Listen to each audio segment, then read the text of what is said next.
Comments, questions et commentaires. The honourable member for Saskatoon West, please.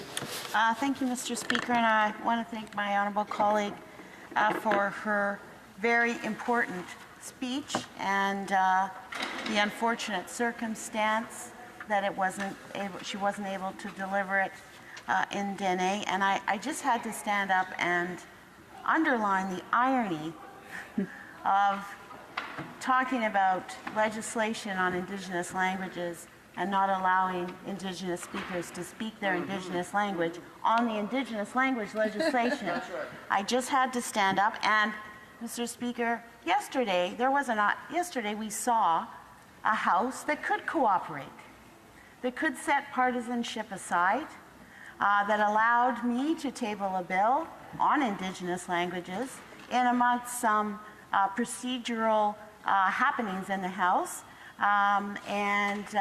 we saw sides come together. I was able to stand up and able to table legislation, and that legislation included some very important amendments that were brought forward and weren't passed by the government. So I just wanted to make that point and allow my colleague to make comment on those amendments and the opportunity we have here today to not just make a small step, we could actually make a difference in people's lives. Thank you, Mr. Speaker.